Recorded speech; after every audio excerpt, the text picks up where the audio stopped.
Targi, this is your review for 2. Good day, my name is Joe Gerba. Today I'll be going over Targi and how it plays with 2 players. Now Targi is just a 2-player game that plays in about 60 minutes. Your goal in this game is to have the most victory points at the end of the game. The game will end when one person fills their tableau of 12 tribe cards, or this robber moves around the board 1 time. Now let's see a little bit how to play. So Targi is a worker placement game where each person will take turns placing one of their workers on the outside ring, and you'll be able to carry out that action. Now each players alternate doing that, and what's interesting about Targi is, it has a little twist on the normal worker placement where once your 3 workers are placed, then you place these little discs on the intersections, and you also get to do those actions. So it's a little bit of spatial recognition on the actual spaces that you want to make sure you want to play. Now the other person can block you by looking to see if you want something on a certain row or column, and that makes this game really neat. So as you go through these games, the middle cards will change. There's either goods or tribe cards. Once a good card has had their disc on it, it'll be taken up by the player, and then the tribe card will be put down next turn. So these inner cards, these inner 9 cards, will change as the game goes on, but the outer cards will stay the same.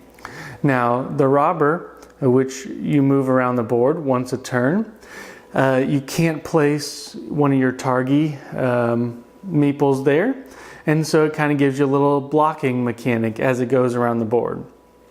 Now as it hits the corners, you're going to lose some resources or points, so you just have to kind of be aware of that. And it's a pretty quick game.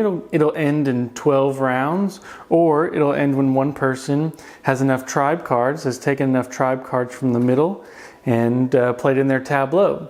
Now to play a tribe card, you'll pick it up and you'll have to pay the resources. The resources in this game are dates, pepper, salt, and money.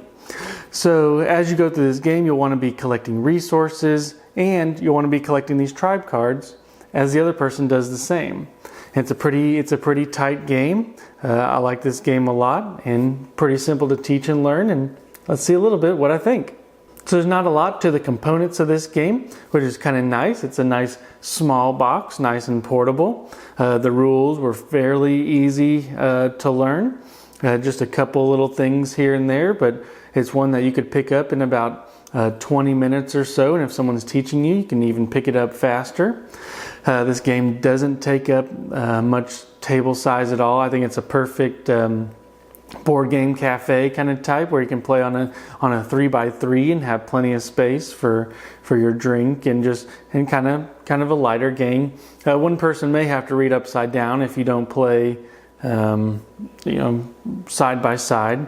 But the table size, the game length was nice. It was we got it down to about 45 minutes. The box says about 60 minutes, so it hits that perfect that time slot as well for a little bit smaller game.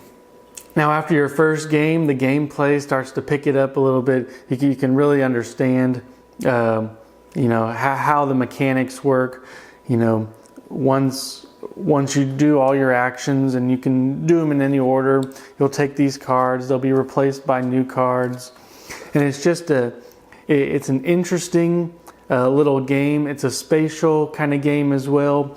Which card in the middle do I want? Well, I need this row, and I hope the opponent doesn't put something in this column, because if they do, that'll nix that card that I'm looking for. And I like that about the game. It's engaging. It's interactive because there's so much blocking. There's only so many spaces you can go. The first player can go 11 spaces, minus the one with the robber on it. And the next person can only go 9 spaces. And so, as we keep on putting these meeples on the outside, the choices become limited, and it's just interesting which cards are taken. Turn passes, afterwards, so the next person has a chance to go first, and make sure that each person has a chance to get that crucial action that they're looking for on the outside.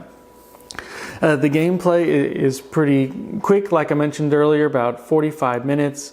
I like just, the resource gathering, kind of the management. Some of these cards cost quite a bit, but they'll give you more victory points in the end.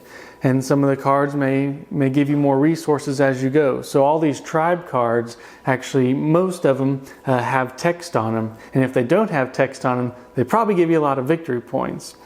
One of the hottest commodities in this game is gold. A lot of these tribe cards cost gold. You really want to make sure you get to the trader. But the silversmith can give you, victory points. And there's all these different actions. If you need resources, they're on the outside. If you want to try to random a tribe card, it's all here in this game. And that's, there was a lot more in this box than I expected. The replayability in this game is pretty high. The 9 cards in the middle will always be changing. Every turn you'll just about get 4 new cards. When too many good cards have been taken out of the middle, they'll be replaced with tribe cards, so you'll have to take the tribe cards and vice versa. So it kind of gives you the game's always moving, the game's always progressing.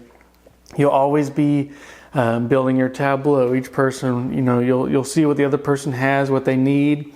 You get extra points for a couple variations on how these cards are laid out, and it's just it's a neat little game that has a lot of replayability. I say the luck factor in this game is pretty low. It's a lot of strategy. There is luck on what cards come out at what time. When the first player may get a lucky draw, but you can always block them. If there's that one card that you see that they need, just put one on the opposite row or column when you're ready to put down your Targi meeple on the outside. So this game has a lot of replayability, and it's pretty strategy heavy, but it's a lighter strategy game. So is this game good for 2? Well, it does only play with 2, but I really do like this game.